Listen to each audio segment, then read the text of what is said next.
up, guys? This is me, and I'm coming to you with a brand new deck profile today. And today I thought we'd take a look at Digital Bug Speedroids. Now, this deck, of course, is going to be really available to us in the TCG this coming weekend with the release of Shining Victories, and I'll probably be picking it up and modifying it as I go along, just because it's a relatively inexpensive deck, and it's very easy to get a hold of it. Even Ulti Giga Brilliants are under $1 right now, so why not pick it up? It's very fun to play.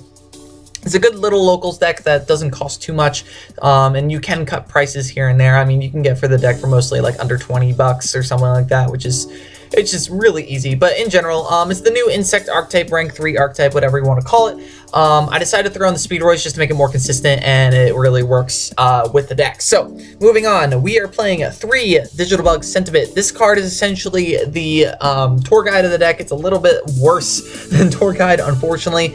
All the Digital Bugs can only be used for an Xyz summon of an insect type monster.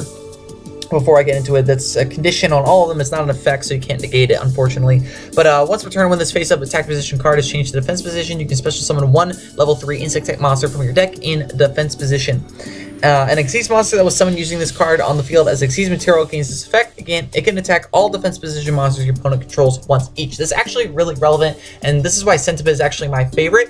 I use this effect a lot. It's really funny when I have just flipped my opponent down with Mirror Force or a Book of Moon or something similar, and I throw out a Scaradiator and I just attack everything and get rid of everything. It's just really great. So Sentiment really helps, and I like using him a lot. Moving on, 3 Digital Bug Web Solder. Solder is just really fun. Again, all these cards are fun. Why do I keep saying that? But anyway, once per turn, you can target 1 face-up attack position monster you control, including himself, and change that monster to defense position. And if you do, special summon 1 level 3 insect type monster from your hand in defense position. Now, if for some reason you get both of these out at the same time, that actually works really well together, but especially if they're both in attack position, which is possible. It is definitely possible. I have done it. For example, if I had an Howling Insect and special summon a Sentiment through it, normal summon the Web Solder the next turn, activate Web Solder to change Sentiment to defense position, special summon an insect from my hand from Web Solder, and then special summon a Digital Bug from my deck using Sentiment. I can make either 4 material under Scaradiator or 2 rank 3s, which is really great. Moving on, oh, and before I move on, its other effect, if the monster is used for an Xyz summon, defense of all face-up monsters your opponent controls become 0, and they are changed to defense position. That also helps with Sentiment, so Web Solder is definitely pretty useful for the deck as well. Moving on, 3 Digital Bug Cocoon Denser. This is the Crane of the deck. Basically, if you normal summon him and then switch him to defense position, you can special summon 1 insect type monster from your graveyard in defense position, and then you also have to switch him to defense. So yeah, he's got 2,000 defense, which is nothing too big about. So like, you can put him in defense position, you can put him in face on defense position, your opponent can ram into it, and they can take damage from that. Also, if the monster that it is used for an Xyz summon attacks the defense position monster, your opponent cannot activate spell or trap or monster effects until the end of the damage step. So that really helps. It essentially gives just an Armades effect, and it's just good for the deck. Moving on, 3 Terratop, 2 Takatomborg. I don't feel like I need to explain this. A lot of people might disagree with me on the fact that I'm playing 2. I do feel like it is necessary, just because I just feel like it is. I've come into a lot of situations where I have a dead Terratop in hand in this deck, and I feel like I need a Takatomborg that I've already used. So the extra Takatomborg is definitely very useful for that.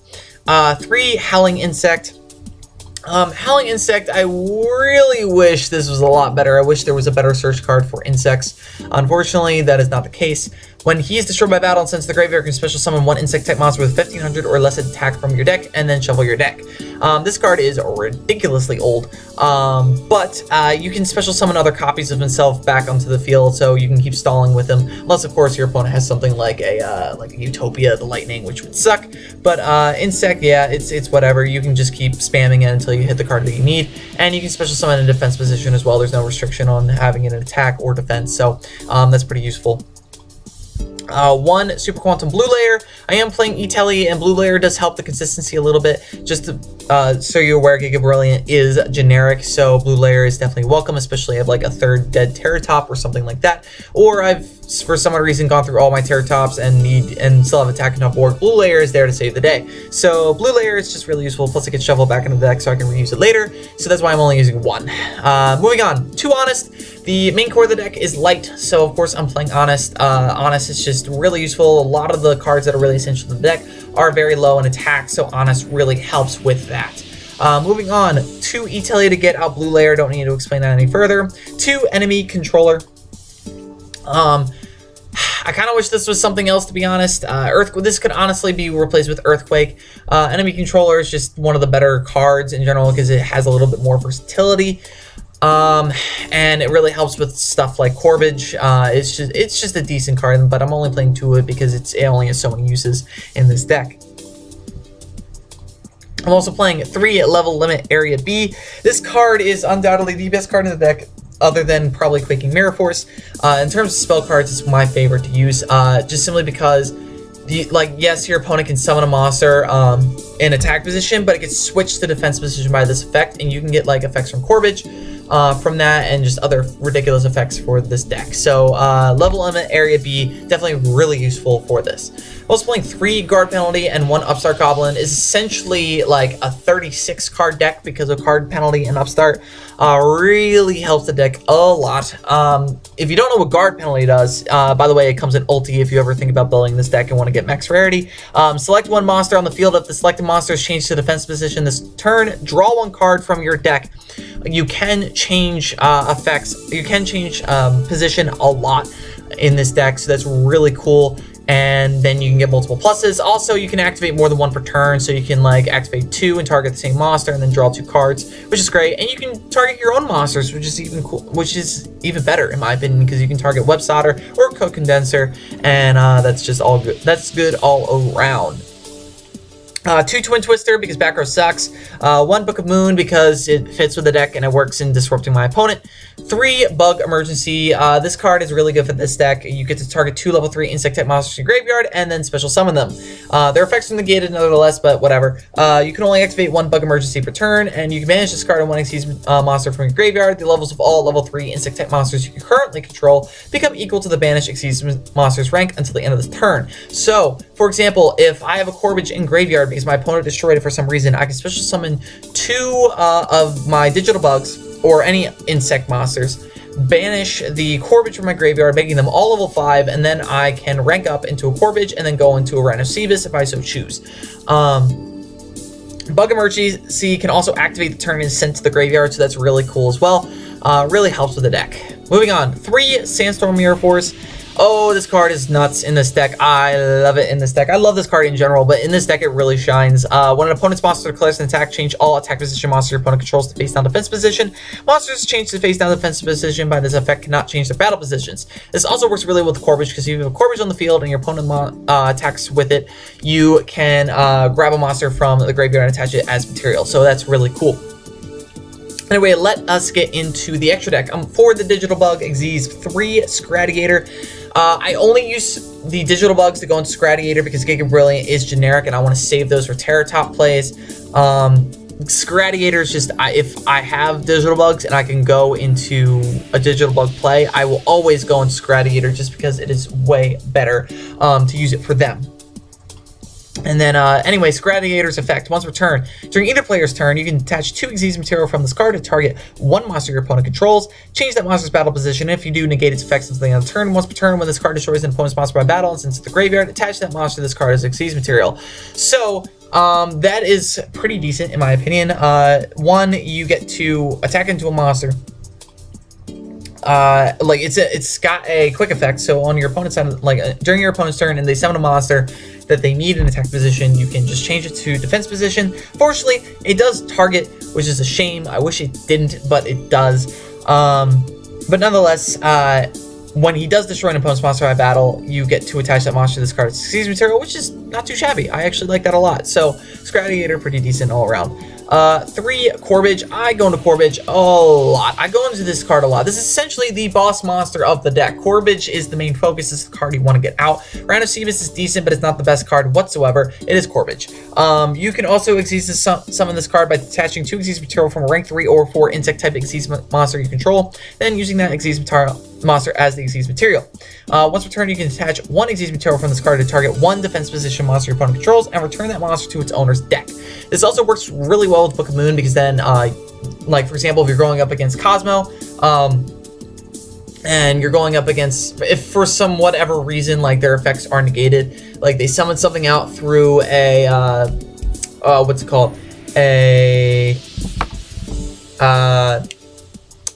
The Scarecrow. Sorry, I blanked on that for a second. But if you summon it out, they summon out a big ship through a Scarecrow. You can Book of Moon it because those effects are negated, and then you can return it back to the deck with Corbage, which is really nice. That's just a minute scenario that probably won't come up often, but it does. So yeah, 1 Rhinoceros. And then you can also Xyz summon this card by attaching 2 Xyz materials from a rank 5 or 6 insect type Xyz monster you control, then using that Xyz monster as the Xyz material. If this card attacks a defensive position monster, inflict piercing battle damage to your opponent, and once returned during either player's turn, you can attach 1 Xyz material from this card, destroy the 1 monster your opponent controls with the highest defense. It's kind of like a Fisher effect, I believe, or like Smashing Ground, something like that. And it does do piercing, which is okay. It's really not great, which is why I'm only playing 1 of it. I don't want to go into this too often. The 2600 attack is really usually the reason why I want to go into it. But in general, I don't really do that. So 1 is enough. 3, Giga Brilliant, probably the most used card in the deck. 2 level 3 monsters. It's generic rank 3. Once per turn, you can attach 1 Xyz material from this card. All face-up monsters you currently control gain 3-inch attack. I never use that effect, ever. The 1800 attack, it doesn't really come... Like, the 1800 attack, whatever, going up to 2100 isn't really that big of a deal. Mostly, I'm just using this to go into Corbage as fast as possible. So, Get Brilliant just helps with that. 1 Super Quantum Mech Beast Grand Pulse. I do play Blue Layer, so that really helps this card a lot in being able to get the quick effect off. And it's just able to pop back row, which is really nice, so why not? 1 Musa Rhythm, the String de Jin. Now, I'm sure a lot of you don't know what this card is. I was looking through rank 3s, and I decided to throw this in here just to test it. I'm currently testing it right now. It's a really cheap card. Super rare, I think it comes in. But during the damage step, when the Djinn Xyz monster you control is attacking the opponent's monster, including this card, you can attach 1 Xyz material from this card. The attacking monster's attack is doubled until the end phase. That is good, in my opinion. I think that is actually really relevant in getting over a lot of things. So I see this card as being rather useful. So that's why he's there, and you can activate it twice. So why not throw it in? I think it is relevant enough to play at the moment. But if you disagree with me, you can always like cut this for something like a Nightmare Shark or something. Moving on to F-Zero. This you could play 2 if you wanted to. You could honestly cut this to 1 and throw in a Nightmare Shark as well. Future Hope is, or Utopic Future, excuse me. Utopic Future is actually just really easy to go into. You play a lot of cards that are saying rank and that are not numbers. In fact, I think Giga Brilliant is the only number card in the deck. So Utopic Future is really, really easy to go into. So why not play him? Because he's really useful in getting over things like Cosmo. So Utopic Future, definitely really useful. And then, of course, I am playing 1 Downer Magician. So thank you guys for watching this deck profile. Don't forget to like, comment, and subscribe. And as always, guys, have a nice day.